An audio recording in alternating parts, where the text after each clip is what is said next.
உங்கள் அனைவருக்கும் மிகவும் ஆசீர்வதிக்கப்பட்ட தேசிய தின நல்வாழ்த்துக்கள். இறைவன் இந்த தேசமான சிங்கப்பூருக்கு நல்லவராக இருக்கிறார். கடந்த 40 நாட்களில் 40 குரல்கள் ஆண்டவரின் பிரசங்கங்களை அறிவித்தது உண்மையிலேயே உற்சாகமாக இருக்கிறது. இன்று இதன் சுருக்கத்தைப் பெறுவதில் நாங்கள் உண்மையிலே பாக்கியவான்கள். நேற்று மற்றும் இன்று காலை கூட தேவாலயங்கள் ஆண்டவரின் முகத்தைத் தேட ஒன்று கூடியபோது சிங்கப்பூரில் உள்ள இந்திய சமூகத்தின் மீது, நகரத்தின் மீது புதிய எண்ணெய் ஊற்றப்படுகிறது என்று நான் நம்புகிறேன். இந்த தேசிய தினத்தில் நாம் எதிர்நோக்குகையில் ஒரு சமூகமாகவும் ஒரு தேசமாகவும் இறைவன் நமக்காக சேமித்து வைத்திருப்பதை நான் ஒன்றாக கொண்டுவர விரும்புகிறேன். எரேமியா 29:7 கூறுகிறது, நான் உங்களை சிறைப்பட்டு போக பண்ணின பட்டணத்தின் சமாதானத்தைத் தேடி அதற்காக கர்த்தரை விண்ணப்பம் பண்ணுங்கள். அதற்குச் சமாதானம் இருக்கையில் உங்களுக்கும் சமாதானம் இருக்கும். என் சகோதர சகோதரிகளே, ஒரு சமூகமாக, ஒரு தேசமாக நாம் தொடர வேண்டிய அழைப்பு இது என்று நான் நம்புகிறேன். நமது நகரத்திற்காக ஜெபிக்க, இந்த சமூகத்தில் ஒரு ஆசீர்வாதமாக இருக்க, சமூகத்தில் உப்பாகவும் ஒளியாகவும் இருக்க. நாம் ஒரு ஆசீர்வாதமாக மாறும்போது தேசம் ஆசீர்வதிக்கப்படுகிறது. அதற்கு பதிலாக நாம் ஒரு சமூகமாக ஆசீர்வதிக்கப்படுகிறோம். இந்த பருவம் நமக்கு முக்கியமானது என்பதை நாம் புரிந்து கொள்ள வேண்டும்.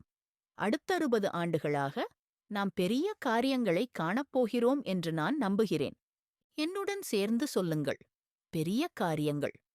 இந்த பருவத்தில் நாம் பெரிய காரியங்களை எதிர்பார்க்கும்போது கர்த்தர் தம்முடைய அபிஷேகத்தையும் கிருபையையும் முன்னெப்போதும் இல்லாத வகையில் திருச்சபையின் மீது ஊற்றப் போகிறார் என்று நான் நம்புகிறேன். நாம் ஒன்று கூடி ஒருவரையொருவர் பலப்படுத்த, ஒருவரையொருவர் ஊக்குவிக்க வேண்டிய பருவம் இது.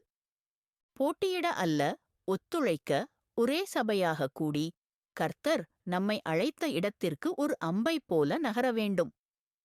2 இராஜாக்கள் புத்தகத்தின் 13ஆம் அதிகாரம் 14 முதல் 19 வரையிலான வசனங்களில் பைபிள் நமக்கு ஒரு அழகான விளக்கத்தை அளிக்கிறது. மேலும் அது எலிசா தீர்க்கதரிசியைப் பற்றி பேசுகிறது. எலிசா இறக்கப்போகும் நோய்வாய்ப்பட்டிருந்தான். ஐயோ, என் தகப்பனே, என் தகப்பனே, இஸ்ரவேலின் தேரும் அதன் குதிரை வீரரும் என்றான்.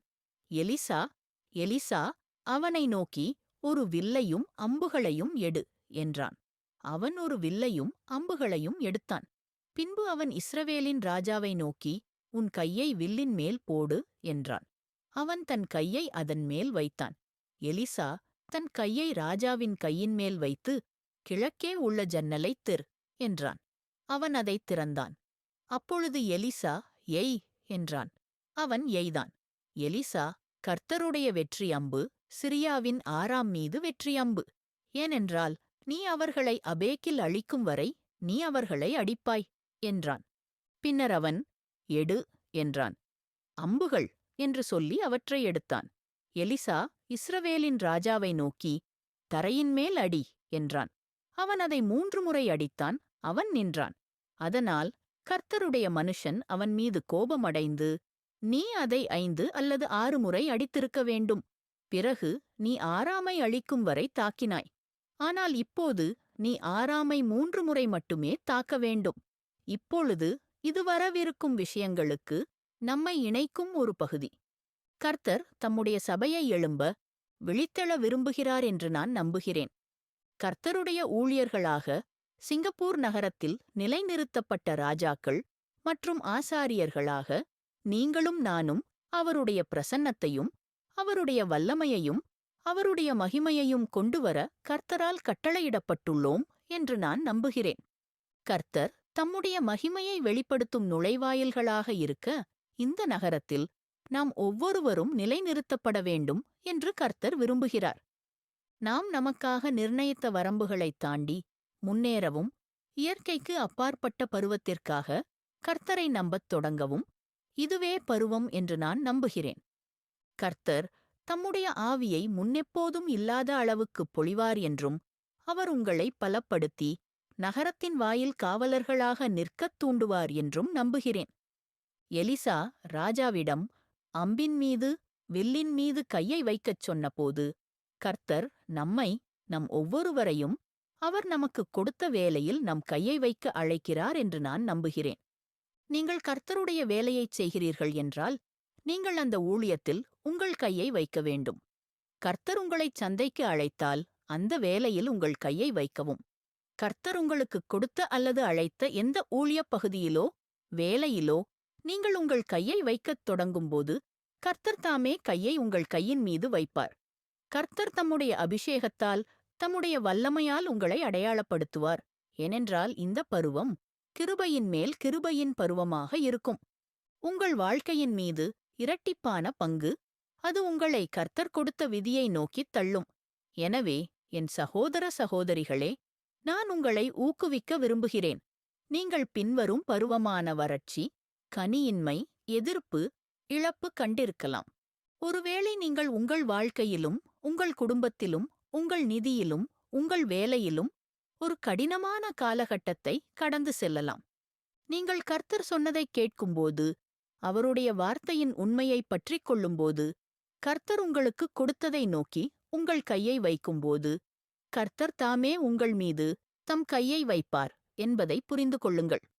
நீங்கள் என்ன செய்கிறீர்கள் என்பதில் அவர் தம்முடைய கையை வைப்பார். இந்த நேரத்தில் கர்த்தர் உங்களை அழைத்த ஒரு கிருபையையும் அபிஷேகத்தையும் நீங்கள் காண்பீர்கள். பின்னாள் வீட்டில் உள்ள மகிமை முந்தைய மகிமையை விட அதிகமாக இருக்கும். நீங்கள் பார்க்கப் போவது நீங்கள் முன்பு பார்த்ததை விட மிகப்பெரியதாக இருக்கும். ஆமென். பெரிதாக சிந்தியுங்கள், ஆழமாகச் செல்லுங்கள். எலிசா ராஜாவை தரையை அடிக்கச் சொன்னபோது அவர் அதை 3 முறை மட்டுமே அடித்தார். ஆனால் இங்கே கர்த்தர் நம்மை ஒரு சபையாக பெரியதாக சிந்திக்கத் தொடங்கவும், ஆழமாகச் செல்லவும், முன்பை விட அதிகமாகச் செல்லவும் அழைக்கிறார் என்று நான் நம்புகிறேன். முழுமையாக உள்ளே செல்லுங்கள். இது முன்பை விட அதிகமாகச் செல்லும் நேரம். இது நமது ஆறுதல் மண்டலங்களிலிருந்து வெளியே வரவேண்டிய நேரம். இது நாம் நிர்ணயித்த வரம்புகளிலிருந்து விடுபட வேண்டிய நேரம். இது நாம் பிடித்து வைத்திருக்கும் எந்த நங்கூரங்களையும் வீழ்த்த வேண்டிய நேரம். மேலும், ஆண்டவரே, நான் என்னை முழுவதுமாக உள்ளிழுக்கப் போகிறேன். ஏனென்றால் இதற்கு முன் எப்போதும் இல்லாத அளவுக்கு கர்த்தருடைய கரத்தைக் காண இது என் பருவம் என்று நான் நம்புகிறேன். என் சகோதர சகோதரிகளே, நான் உங்களை ஊக்குவிக்க விரும்புகிறேன். எலிசா தரையில் அடிக்கச் சொன்னது போல. அவர் சொன்னார், நீங்கள் அதை 6 முறை அடித்தால் நீங்கள் எதிரியை தோற்கடித்து விட்டீர்கள். நீங்கள் எல்லா வழிகளிலும் செல்லும்போது கர்த்தருடைய வல்லமையையும் கர்த்தருடைய மகிமையையும் உங்கள் வாழ்க்கையிலும் உங்கள் ஊழியத்திலும் உங்கள் குடும்பத்திலும் நீங்கள் செய்யும் எல்லாவற்றிலும் கர்த்தருடைய தயவையும் காணத் தொடங்குவீர்கள் என்று நான் உங்களுக்குச் சொல்கிறேன். என் நண்பர்களே, நான் இதைச் சொல்ல விரும்புகிறேன். உண்மையில் இப்போது உங்கள் நாள். நீங்கள் எழுந்திருக்க வேண்டிய நேரம் இது. வாருங்கள், உள்ளே நுழையுங்கள். சிந்திக்க சில விஷயங்களை நான் நமக்கு விட்டுச் செல்ல விரும்புகிறேன். மேலும் இது கர்த்தர் தம்முடைய சபைக்குச் சொல்லும் ஒரு தீர்க்கதரிசன அறிவிப்பு என்று நான் நம்புகிறேன். 1. எழுந்திரு, எஞ்சியிருப்பதை பலப்படுத்துங்கள். இது நாம் சிந்திக்க வேண்டிய ஒன்று என்று நான் நம்புகிறேன். அது உங்களுக்கு ஒரு பெயரும் நற்பெயரும் இருப்பதாக கூறுகிறது. நீங்கள் உயிருடன் இருக்கிறீர்கள், ஆனால் உண்மையில் நீங்கள் இறந்துவிட்டீர்கள். விழித்தெழுந்து எஞ்சியிருப்பதை பலப்படுத்தி மீண்டும் உறுதிப்படுத்துங்கள். வெளிப்படுத்துதல் அத்தியாயம் 3 வசனங்கள் 1 முதல் 6 வரை. உங்கள் செயல்களை நான் அறிவேன். நீங்கள் உயிருடன் இருக்கிறீர்கள் என்ற பெயர், நற்பெயர் உங்களுக்கு உண்டு. மக்களின் பார்வையில், ஆஹா, நீங்கள் அற்புதமானவர். ஆனால் உண்மையில் நீங்கள் இறந்துவிட்டீர்கள். ஒரு தேவாலயமாக நமக்கு இது நேரம் என்று கர்த்தர் நமக்குச் சொல்கிறார். எழுந்திருங்கள், பலப்படுத்துங்கள், மீதமுள்ளதை மீண்டும் உறுதிப்படுத்துங்கள். இது இறுதி எழுச்சியாக இருக்கும். நாம் நகரும்போது நாம் தனியாக நகரமாட்டோம் என்று நான் நம்புகிறேன். நாம் ஒரே தேவாலயமாக நகர்கிறோம். இயேசு கிறிஸ்துவின் ஐக்கிய தேவாலயம், இயேசு பூமியின் முகத்தில் நிறுவிய திருச்சபை. நாம் ஒன்றாக நகரத் தொடங்கும்போது பூமியின் முகத்தில் கர்த்தர் தொடங்கிய வேலையை முடிப்போம். பூமியில் கர்த்தர் தொடங்கியதை நிறைவேற்றும் இறுதி தலைமுறை நாம் என்று நான் நம்புகிறேன். 2ஆம் பெரிய மற்றும் தீவிரமான தெய்வீகப் போர். நாம் அனைவரும் இதற்கு முன்பு தெய்வீகப் போரில் ஈடுபட்டிருக்கிறோம் என்று நான் நம்புகிறேன். ஆனால் இந்த பருவத்தில் நாம் ஒரு சபையாக எழும்போது இதை அறிந்து கொள்ளுங்கள். ஒரு தீவிரமான தெய்வீக போர் வரும். இப்போது ஒரு சபையாக நாம் என்ன செய்ய வேண்டும்? நாம் எப்படி நம்மை இணைத்துக் கொள்ள வேண்டும்? சரி, நாம் எழுந்திருக்க வேண்டும். அதற்கு அப்பால் முன்னேறுபவர்களுக்கு வெற்றி உறுதி. எலிசா தரையில் அடி என்று சொன்னது போல, நீங்கள் முன்னோக்கிச் செல்லத் தயாராக இருந்தால், நாம் தரையில் அடிக்கத் தொடங்கும்போது வெற்றியையும் தயவையும் காணத் தொடங்குவோம். மேலும் கர்த்தருடைய அபிஷேகம் நம்மை அதிக பலங்களுக்குள் கொண்டு வருவதை கவனியுங்கள். எனவே கர்த்தர் உங்கள் ஜெபத்தில் தம் கையை வைப்பார். அவர் உங்கள் ஊழியத்தில் தம் கையை வைப்பார். அவர் உங்கள் வாழ்க்கையில் தம் கையை வைப்பார். 3ஆம் கர்த்தருடைய நகர்வில் ஈடுபடுங்கள். அந்த நகர்வை ஏற்படுத்தப் போகும் மகன்களையும் மகள்களையும் கர்த்தர் தேடுகிறார். நீங்களும் நானும் அவருக்காக காத்திருக்கவும் அபிஷேகத்தையும் கிருபையையும் பெறவும் தாமதிக்காமல் கர்த்தருடன் இனப்பெருக்கம் செய்யவும் வெவ்வேறு கோலங்களுக்குள் 7 மலைகளுக்குள் செல்லவும் அவற்றைத் தொடவும் அவற்றை மாற்றவும் கர்த்தர் உங்களுக்குக் கொடுத்த அபிஷேகம் மற்றும் கிருபையின் மூலம் அவற்றை பாதிக்கவும் அழைக்கப்பட்டுள்ளோம். நான் 4ஆம் அறுவடையை கொண்டு வாருங்கள். நான் இதை நம்புகிறேன். இது நாம் நிலத்தை அடிப்பதற்கான ஒரு பருவம். பைபிள் கூறுகிறது, அறுவடை மிகுதியாக இருக்கிறது, ஆனால் வேலையாட்கள் குறைவு. என் சகோதர சகோதரிகளே, நீங்கள் அறுவடையை கொண்டுவர அழைக்கப்பட்டிருக்கிறீர்கள். வெளியே செல்லுங்கள். கர்த்தருடைய அன்பை பகிர்ந்து கொள்ளுங்கள். கர்த்தருடைய வல்லமையில் நகருங்கள். ஏனென்றால் பைபிள் கூறுகிறது, இந்த அடையாளங்கள் விசுவாசிக்கிறவர்களுடன் வரும். மார்க்கு அத்தியாயம் 16 வசனம் 17 மற்றும் 18. பாருங்கள், இந்த அடையாளங்கள் விசுவாசிகளுடன் வரும். ஒரு விசுவாசியாக நீங்கள் இந்த நாளுக்காக, இந்த நேரத்திற்காக கர்த்தரால் அபிஷேகம் செய்யப்பட்டிருக்கிறீர்கள். வெளியே போங்கள், தரையை அடிப்போம். முன்பு எப்போதும் இல்லாத அளவுக்கு அறுவடையைக் காண்பீர்கள். முன்பு எப்போதும் இல்லாத அளவுக்கு கர்த்தருடைய தயவை நீங்கள் காண்பீர்கள். எனவே வெளியே சென்று அறுவடையைக் கொண்டு வாருங்கள். ஆமேன்.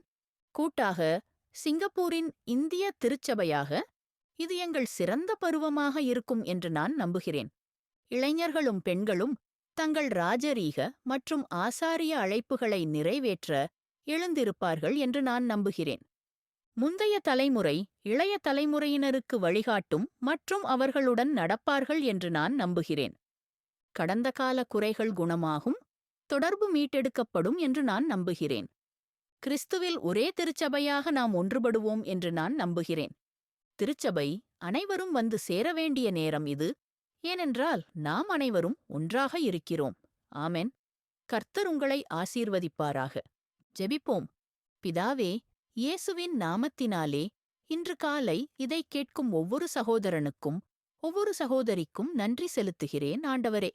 பிதாவே, இந்த தேசிய நாளில் ஆகஸ்ட் 9, 2025 எங்கள் 60வது தேசிய நாளில், பிதாவே, நான் ஒரு ஆசீர்வாதத்தை, ஒவ்வொரு தனிநபரின் மீதும் ஒரு ஆசீர்வாதத்தை, ஒவ்வொரு குடும்பத்தின் மீதும் ஒரு ஆசீர்வாதத்தை, ஒவ்வொரு ஊழியத்தின் மீதும் ஒரு ஆசீர்வாதத்தை, ஆண்டவரே, இந்த நகரத்தின் மீது ஒரு ஆசீர்வாதத்தை அறிவிக்கிறேன் ஆண்டவரே.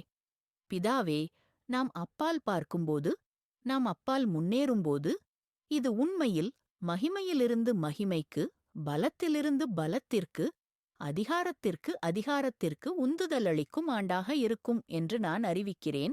அங்கு இயேசு கிறிஸ்துவின் திருச்சபையான நாம் நகரத்தை கைப்பற்ற எழுவோம் ஆண்டவரே. எனவே பிதாவே, நாம் ஒவ்வொருவரும் வந்து சுவரில் நம் இடத்தைக் கண்டுபிடிப்போம் என்று நான் பிரார்த்திக்கிறேன். நாம் ஊக்கமின்மை அல்லது ஒற்றுமையின்மையால் வழிநடத்தப்பட மாட்டோம். ஆனால் பிதாவே, கிறிஸ்துவுடன் எல்லாம் சாத்தியம், நாம் கர்த்தரை வென்றவர்கள் என்பதை விட அதிகம் என்ற உறுதியுடன் வழிநடத்தப்படுவோம். எனவே பிதாவே, வெற்றி உம்மிடமிருந்தே வருகிறது. அந்த ஆண்டவரே, நாங்கள் கலப்பையின் மேல் கை வைக்கும்போது நீர் உமது கையை எங்கள் கையின் மேல் வைப்பீர். நாங்கள் வெற்றியைக் காண்போம் ஆண்டவரே. எனவே இன்று ஆண்டவரே, ஒவ்வொரு சகோதரனையும், ஒவ்வொரு சகோதரியையும், ஒவ்வொரு போதகரையும், ஒவ்வொரு ஊழியத்தையும், ஒவ்வொரு தேவாலயத்தையும் நான் ஆசீர்வதிக்கிறேன். அவர்களை ஆசீர்வதிப்பாராக பிதாவே. ஆண்டவரே, அடுத்த 60 ஆண்டுகால மகத்தான காரியங்களுக்காகவும் அதற்கு அப்பாலும் நாங்கள் எதிர்நோக்குகிறோம் ஆண்டவரே. எனவே பிதாவே, மீண்டும் ஒருமுறை உமக்கு எல்லா மகிமையையும் உமக்கு மரியாதையையும் உமக்கு புகழ்ச்சியையும் செலுத்துகிறோம். இயேசுவின் நாமத்தில் எல்லோரும் ஆமென் என்று கூறுவோம். ஆண்டவர் உம்மை ஆசீர்வதிப்பாராக. ஆண்டவர் உம்மோடு இருப்பாராக. நன்றி.